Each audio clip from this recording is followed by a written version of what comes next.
Museos de México Legendario.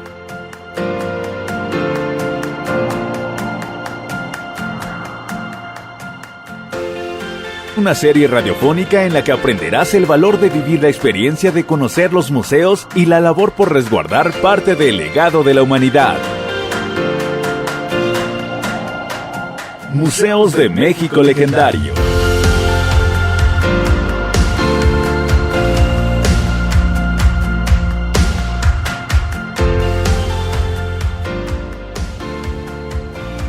Hola, muy buenas tardes. Yo soy Marlene Logo y estás en Museos de México Legendario.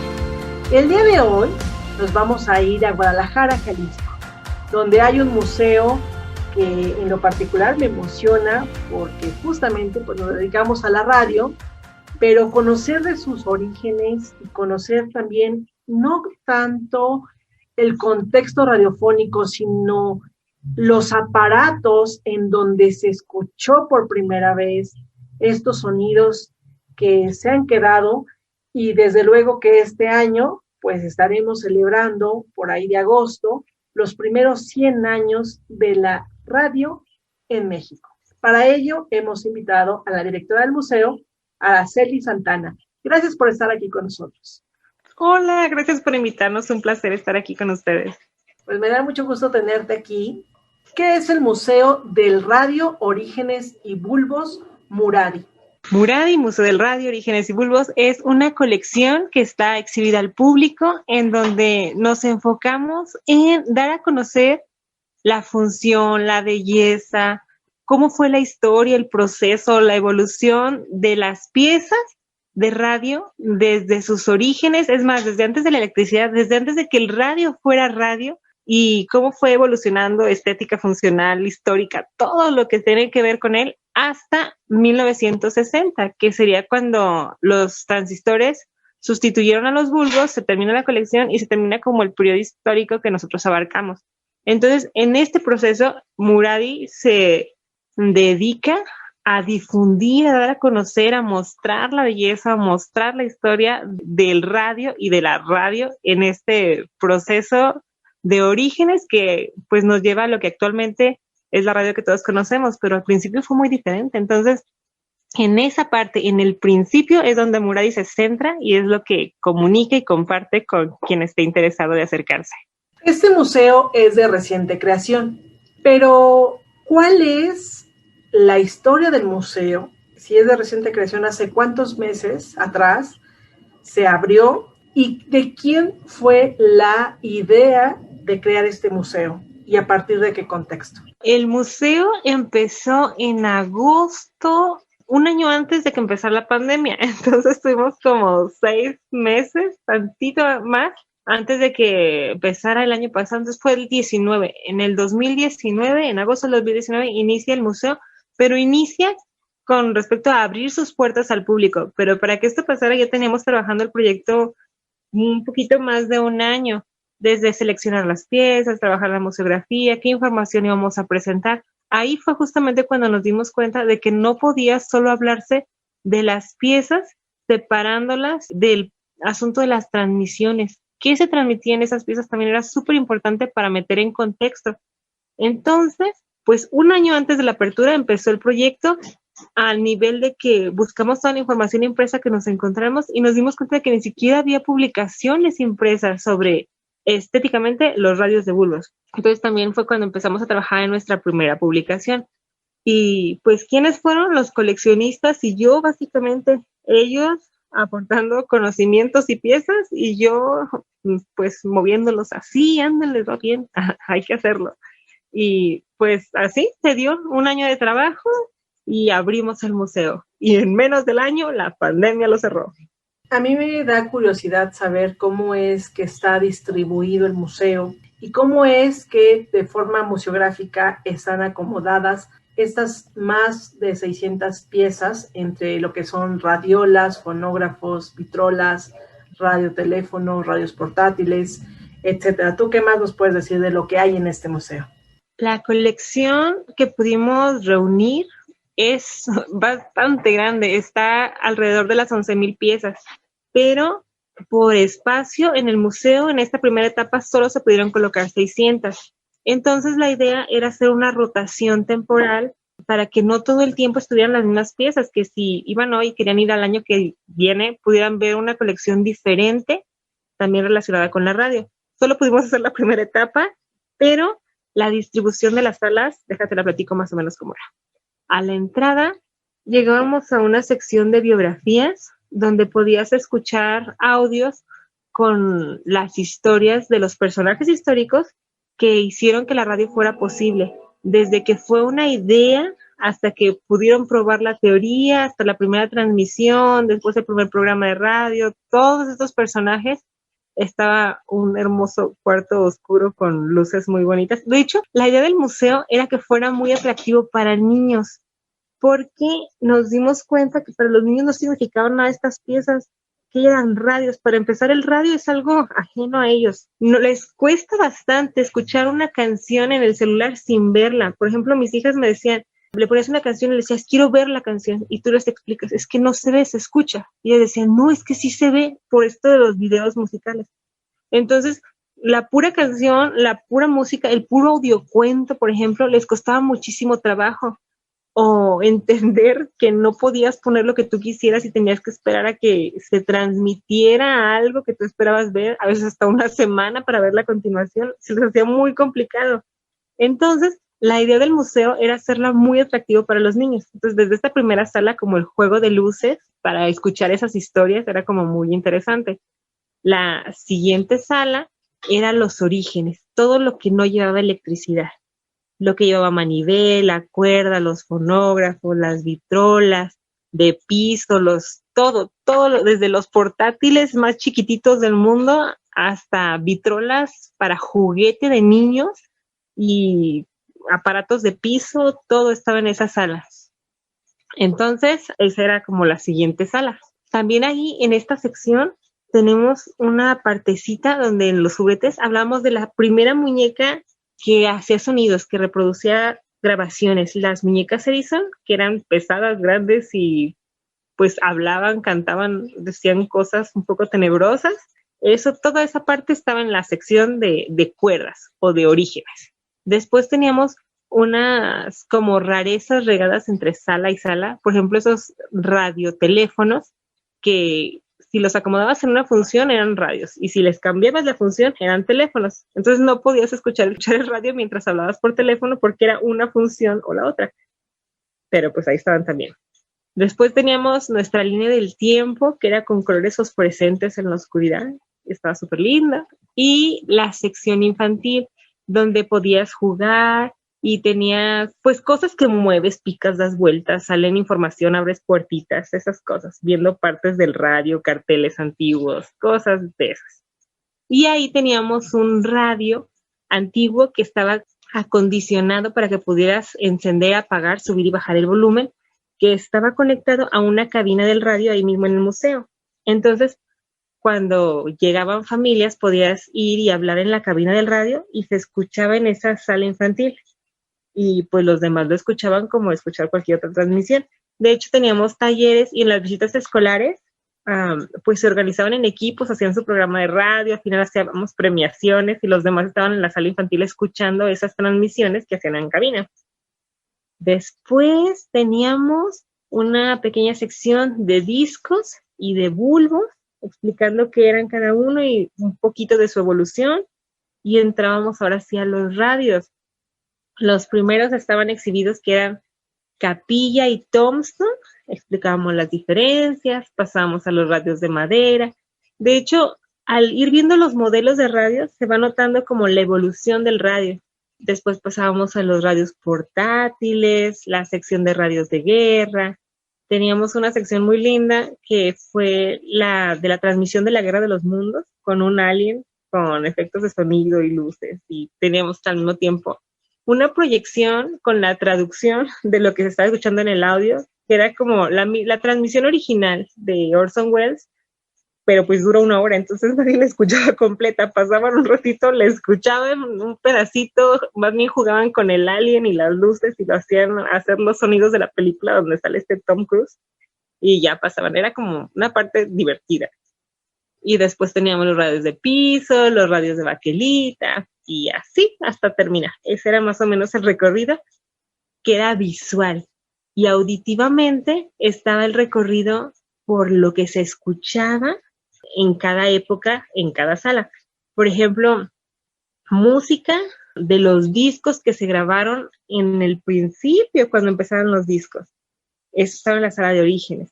Teníamos una sala con los primeros comerciales de radio, teníamos una sala con las primeras noticias que se dieron, y teníamos una sala, así iba como pasando por las diferentes épocas en la que abarca la colección en las distintas salas: música, publicidad, noticias históricas, las primeras grabaciones, incluso la primera que hubo en América Latina fue de un argentino, doctor Enrique Telemaco Susini, y pues una superviciada, pero también estaba por ahí circulando la muerte de Frida Kahlo, el anuncio de que oficialmente entra Estados Unidos a la Segunda Guerra Mundial. Todos estos anuncios históricos o noticias históricas eran como en el recorrido auditivo, que era el segundo recorrido que te aventabas, porque en el primero se perdía todo este audio con la explicación que te iba dando el guía y nadie lo escuchaba. Entonces, cuando terminábamos de dar la explicación, los invitábamos a hacer un segundo recorrido escuchando los audios.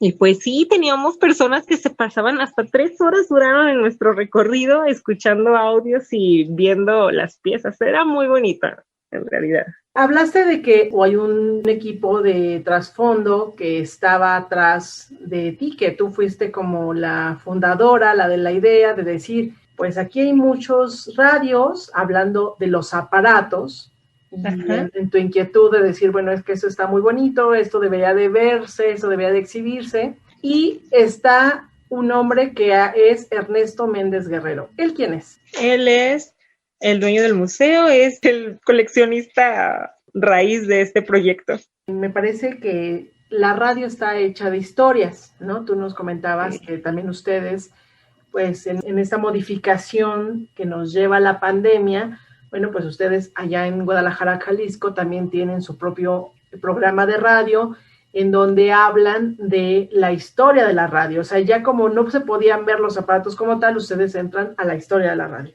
¿Qué nos puedes decir de estos 100 años de la radio en México? ¿Cuál es la primera transmisión, por ejemplo, que se da? La primera transmisión fue en Córdoba, Veracruz, en una visita que hizo el presidente Álvaro Obregón, celebrando los primeros 100 años de la independencia de México. Por ahí en Veracruz se encontraban algunos entusiastas de la radio, le hicieron algunas entrevistas. No era un programa como tal, de hecho sus transmisiones no eran constantes, no tenían un horario. Había algo que decir, hacían las grabaciones y transmitían. En ese contexto es el que se transmiten estas primeras entrevistas al presidente y quedó como registrado que fue la primera transmisión, pero fue muy encimado.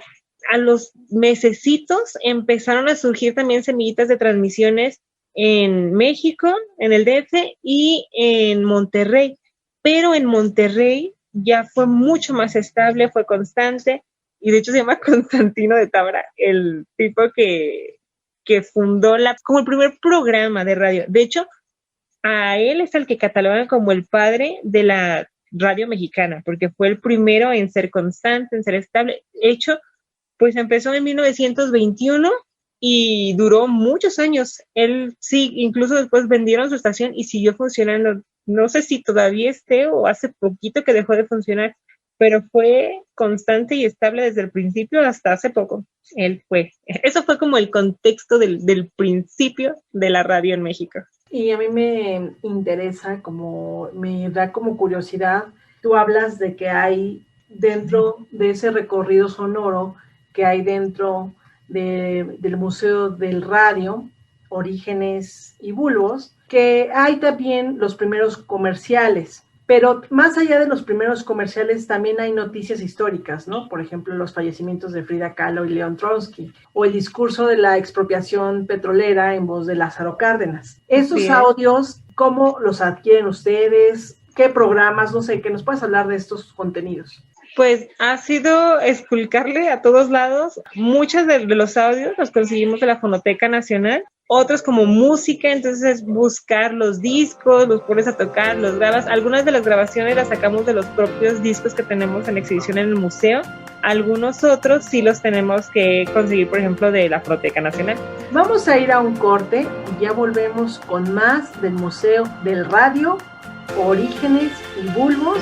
Estamos de viaje en Guadalajara, Jalisco, y estamos hablando con la directora del museo, Araceli Santana. Ya volvemos, aquí estás en Museos de México Legendario.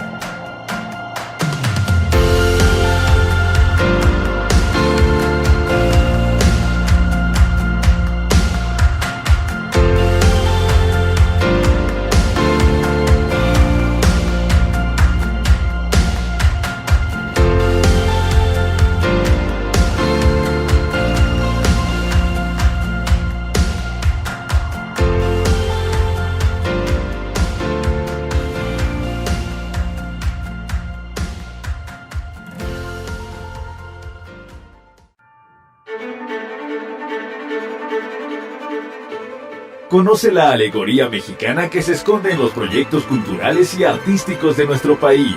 Acompaña a Marlene Logo todos los viernes a las 12 horas del día, horario de la Ciudad de México, para que conozcas a sus invitados e invitadas. Sorpréndete con su trabajo, experiencia y sentimientos.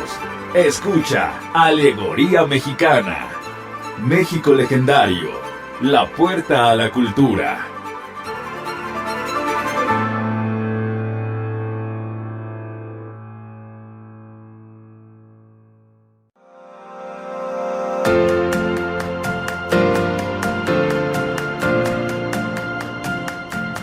Museos de México Legendario.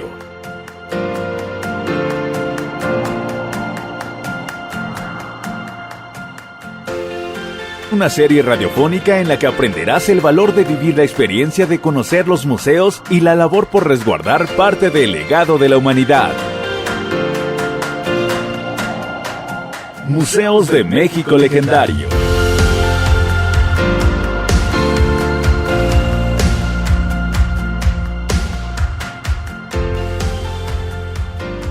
Ya regresamos, estás en Museos de México Legendario. El día de hoy estoy muy emocionada porque estamos en un museo que, aparte de sonidos, también es un mundo de magia, porque la radio es eso, magia, sonidos, historia, y en cada época pues da un toque especial a los aparatos que reproducen esos sonidos. Estamos en Guadalajara, Jalisco, platicando con la directora del museo, Araceli Santana. Nuevamente, muchas gracias por aceptarnos y abrirnos las puertas de este museo. Sí, con muchísimo gusto. En esta parte, al rumbo a estos 100 años de la radio, que este año sin duda se va a celebrar por ahí de agosto, es importante que las personas que nos están escuchando, como tú lo mencionaste en el bloque anterior, o lo platicaste, que a veces, pues los niños ahora les pones un radio y es así como, ¿y eso qué es? ¿No? Es como, ¿por qué? Porque ya están acostumbrados a todos estos dispositivos y es otra forma de escuchar la radio, ¿no? Simplemente quienes nos están escuchando, pues están escuchándonos desde internet. Ya no es necesario sintonizar, pues, un aparato de radio.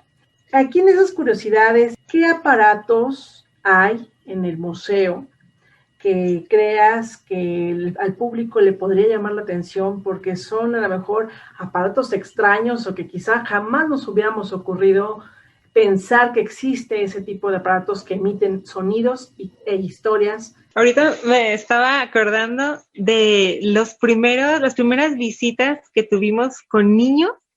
Llegaban y veían, ¡guau! Como los de las caricaturas. Entonces, para ellos era impresionante ver los radios con forma de capilla, con forma tipo Thomson, porque en realidad, de hecho hasta para los adultos, ver las formas tan lindas, las maderas, verlos en físico, la mayoría de nosotros solo los hemos visto en películas o los niños en caricaturas, pero cualquier pieza de verla así de frente, de cerquita, es muy impresionante y es muy hermoso. En especial, a mí me gustan muchísimo los que tienen como Art Nouveau, como grabados de flores. Es muy impresionante ver algo así, ni siquiera en las películas se ven hay radios con diseños realmente muy hermosos, pero aparte pues de los radios y los diseños tan bellos que tienen cada uno, hay piezas mucho como más especiales. Por ejemplo, en la primera sala teníamos exhibido los fonógrafos Peter Pan, que son unas cajitas súper chiquititas, como de 11 centímetros por 15, más o menos son pequeñititas, y las abres y las armas, y es un tocadiscos normal, de tamaño normal, ni siquiera son discos pequeños. Esos eran los primeros transportables y los más pequeños, de hecho por eso le dicen Peter Pan, y es muy impresionante de ver porque es una cajita tan pequeñita y cuando lo abres y le pones su manivela y le das vuelta, se escucha tan fuerte, ni siquiera tiene como trompeta o cuerno para amplificar el sonido, se escuchan fuertísimo, porque otra de las cosas que tiene de impresionante el museo es que todas las piezas funcionan. Entonces, pues no todas al mismo tiempo, pero era muy común llegar y que le estuvieran dando mantenimiento a las piezas, entonces las vitrinas abiertas y escuchando alguna, entonces se juntaba un montón de gente para ver las piezas funcionando, era muy, muy lindo. Y también en esta misma sala había una rareza, unas piezas que se llaman Baby Cabinet. Son como unas vitrolas súper chiquititas que se vendían como juguete para niños. Entonces sus discos son pequeñitos y eran audiolibros, eran cuentos, canciones infantiles, todo era infantil y en tamaño miniatura para que se escucharan esas pequeñas Baby Cabinet. Y de hecho de esas solo hay 14 registradas en el mundo, hay muy poquitas y son muy especiales y muy hermosas porque son juguetes. De hecho, es increíble de pensar que todas estas piezas pues eran muy caras en su momento. Nadie, pues no podía tenerla el grueso de la población. Era muy exclusiva la gente que podía adquirir alguna de estas piezas. Y pensar que no solo tenían ellos sus piezas para escuchar sus fonógrafos o sus vitrolas, para que sus hijos escucharan sus cosas, les compraban sus juguetes y que fueran este tipo de juguetes. Es muy impresionante porque uno de esos no podría pues durar, un niño ahorita uno de esos no les dura ni nada, entonces es increíble que jugaran con eso y que las pudieran conservar y que ahorita podemos ver alguna. De hecho, por eso hay tan pocas, solo 14, y es muy hermosa de ver. De hecho, cualquier pieza, los fonógrafos con sus cuernotes que parecen flores son muy lindos. De hecho, ese es justo el encanto del museo, que ocupas estar ahí y estar viendo las piezas porque cualquiera te enamora. Es muy, muy hermoso de ver. Es el origen, la raíz del por qué se decidió hacer este museo, porque cualquier cosa que vieras te emociona. No es lo mismo que te lo platiquen o verlo en una película, al estar ahí y comparar tu tamaño con el tamaño de las piezas. No los puedes cargar ni nada, pero son piezas enormes, son pesadísimas, es sólido, es como hacer real toda esa fantasía que tienes del radio, que viste en películas, que viste en caricaturas, que escuchaste. Otra cosa muy linda que era muy impactante es nuestros visitantes. La mayor parte de nuestros visitantes eran o niños de escuelas o adultos mayores. Entonces era un lloradero porque identificaban piezas que les tocó ver en su juventud o en su infancia, nos contaban sus anécdotas. Era un chillar. Por todos los pasillos hubo un lloradero muy impresionante. Entonces yo creo que yo lloré en todos, de personas que nos contaban sus anécdotas y ellos lloraban así de no inventes que mi mamá escuchaba en un radio así.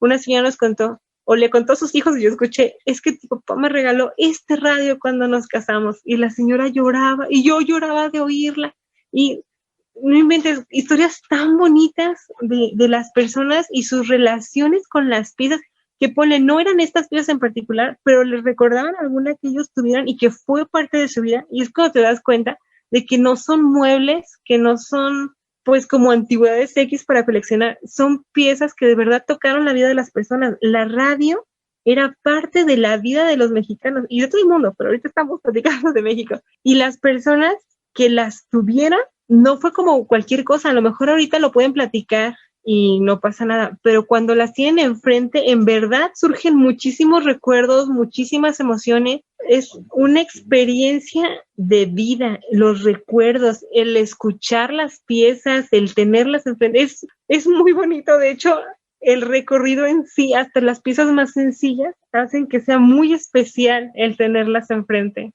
Pero en general, todo es muy especial, el ambiente que se crea es especial, y más porque la gente que lo visita va porque lo motiva algo que trae por dentro, el gusanito de conocer y tienen el interés, o el gusanito de recordar lo que ya conocieron. porque si te pones a pensar, estas piezas todas son de rebote. Los dueños originales ya todos están muertos definitivamente, y algunos ya fueron como el segundo y tercer dueño y ya llegó a nosotros. Entonces, son reliquias de familia. Ahorita algo se daña y compras otro y otro y otro, pero en este momento del que estamos hablando, estas piezas acompañaron familias enteras, generaciones enteras. Las personas que tendrán algún radio de bulbos en su casa lo pueden confirmar. Es el radio de mi abuelito, y realmente lo relacionas con el abuelito porque para el abuelito era importante. Entonces, si te pones a pensar desde el sentido de que las personas que lo compraron fueron acompañadas todas sus tardes, sus mañanas, sus fines de semana por estas piezas, ahí escucharon sus noticias, se entretuvieron con sus radionovelas y fueron parte de la familia, y esa familia ya dejó de existir y pasó a nosotros o a otro dueño antes. Realmente son tesoros tanto sentimentales como piezas estéticas, como piezas históricas, por donde le quieras ver, y traen la vibra y lo puedes sentir al estar cerquita. Entonces es muy bonito y es muy, y en general todo es impactante, estar ahí es impactante, escucharlo es impactante, ver la reacción de la gente, es muy, muy bonito. No, pues nos estás conmoviendo y nos estás trasladando, y de verdad que pues yo te agradezco, porque al final de cuentas la historia, los sonidos, pues yo me dedico a la radio, muchos años estuve trabajando también en el Instituto Mexicano de la Radio, y desde luego pues también he conocido otras instituciones como Radio Educación, por ejemplo, y claro, también estuve trabajando en la Fonoteca Nacional. Entonces bueno, pues es muy emotivo para mí también ver, porque ahorita te estoy viendo que tienes atrás unos radios, pero también el que nos estés contando nos lleva también pues a conocer esas historias. Y a mí me gustaría que, justamente entrando en esta dinámica del fin por el cual se creó el museo, que es para mostrar en sí el aparato, a mí me gustaría preguntarte, ya que estás familiarizada con estas más de 11,000 piezas que has visto, que te ha tocado vivir, sentir y quizás hasta escuchar, porque creo que algunos han de funcionar todavía. Todo funciona. Todos funcionan. La pregunta es, ¿de qué material están hechos? ¿Qué tipos de radios hay? Porque antes de hacerte la entrevista tú me platicabas que hay 2 tipos de radio. ¿Qué nos puedes explicar? ¿Cuántos tipos? ¿Qué características tienen? Y quizá enfocarnos también en estos radios que se usaban en la Segunda Guerra Mundial, porque también pues sirvieron como un medio, ¿no? También de comunicación. Y bueno, tú ya nos estarás diciendo más de esto. Eso de que hablamos y que lo resumimos a 2 tipos de radio eran los que necesitan electricidad y los que no necesitan electricidad. Pero si nos vamos a ser como muy específicos, hay un montón de tipos de radio. Pero en esta primera etapa de los que sí y los que no usan electricidad, hay 2 tipos. Los primeros eran radios de galena, que la galena es una piedrita que es conductora. Entonces puede captar las ondas electromagnéticas, y con un alambrito muy delgadito y muy sensible tocándola, que le llaman bigote de gato, las toma y las traduce con los diodos hasta llevarlas a tu oído con un audífono, y esos son los radios de galena. Era importante la piedrita y era importante el audífono. Por lo tanto, estos primeros radios no se pueden escuchar, por ejemplo, que los pones en tu sala y los escucha la familia, no.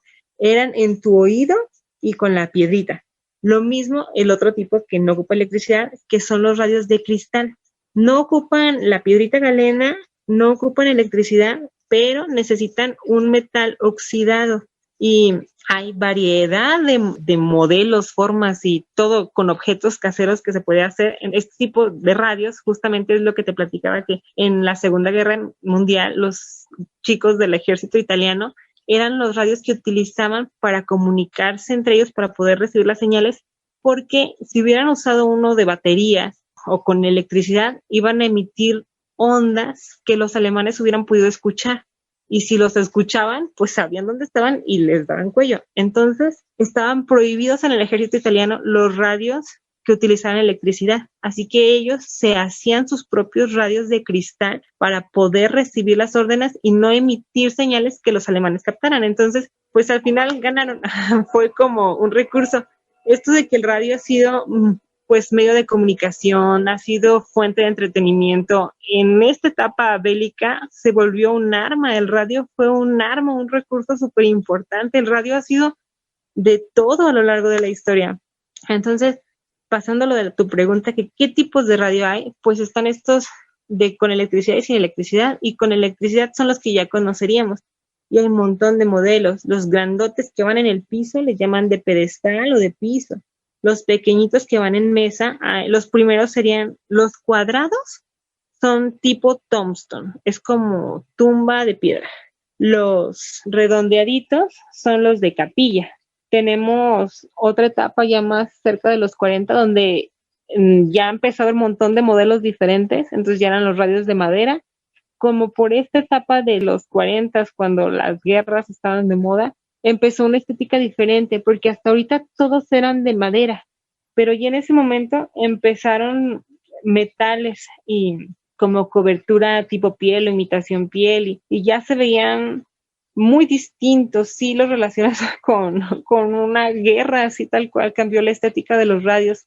Hay otro material muy común en los primeros radios que es la baquelita. Es un plástico, de los primeros plásticos que hubo, súper resistente, pero una vez golpeado y quebrado, como si hubiera sido de cascarón de huevos, huevos muy frágiles. Pero si no los quebras, es un material muy, muy resistente. Antes del primer golpe aguantan mucho. Después del primer golpe es muy difícil incluso repararlos. Ese es un plástico muy característico. Si un radio está hecho de baquelita, es muy viejo, porque ya después empezaron a mezclar otro tipo de plásticos, incluso antes de los 60, pero los primeros de plástico fueron de baquelita, y es como toda una gama, porque pues hay muchísimos modelos. De hecho es increíble la cantidad de variantes que tienen, tanto los de madera como los de baquelita, como los metálicos. Sí hay muchos, pero es muchísimo menos. Baquelita y madera ganan en la cantidad. Y también tenemos pues los radios que fueron de carro, pero eran de bulbos. Tenemos los radios que fueron portátiles,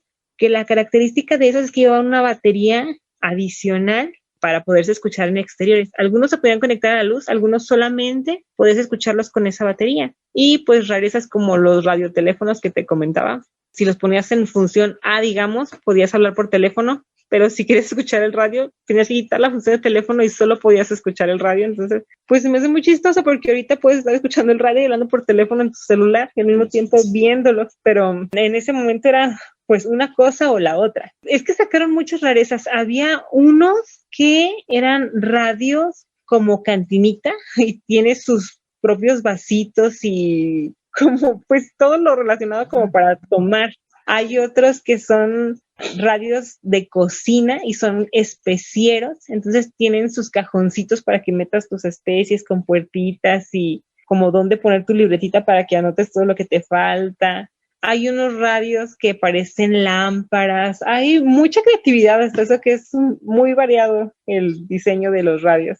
Y materiales en general es plástico, baquelita, un tipo de plástico también, montón de maderas, porque al principio se lucían con el uso de maderas preciosas. Y también eso determina mucho el precio de un radio. Un radio que es como de una sola madera, a un radio que le combinan 6, 7 maderas preciosas, pues varía mucho el precio.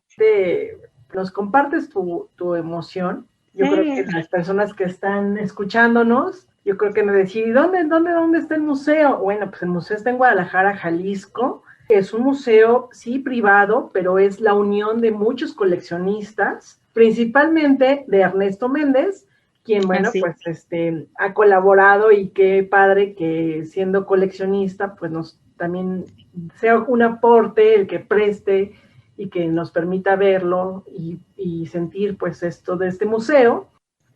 Pero pues yo te agradezco que nos hayas abierto las puertas del Museo del Radio, Orígenes y Bulbos, que está en Guadalajara, Jalisco, y que está ahorita mismo. Si ustedes quieren visitarlo, quienes nos están escuchando, pues simplemente es abrir la página de Facebook.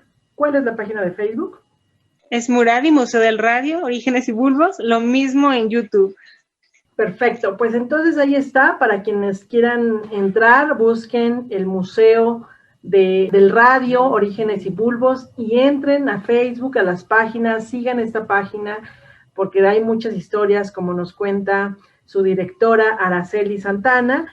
Y bueno, pues nada más me queda agradecerte, y bueno, pues esperemos en algún momento ver todas estas piezas físicamente, porque creo que es un lujo también estar, como tú dices, disfrutando de todas estas historias.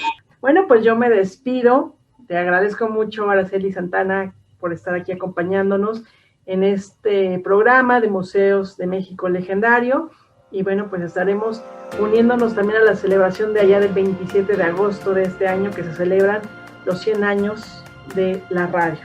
Muchas gracias por habernos escuchado, y si tienen la oportunidad, aprovechenla. Es muy lindo de apreciar y de escuchar un Radio de Bulbo. Yo soy Marlene Logo, en la producción Mario de la Fuente. Esto es Radio México Legendario 2021. Hasta la próxima.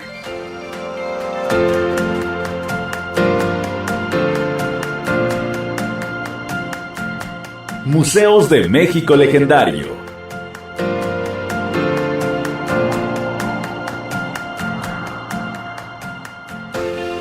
Una serie radiofónica en la que aprenderás el valor de vivir la experiencia de conocer los museos y la labor por resguardar parte del legado de la humanidad. Museos de México Legendario.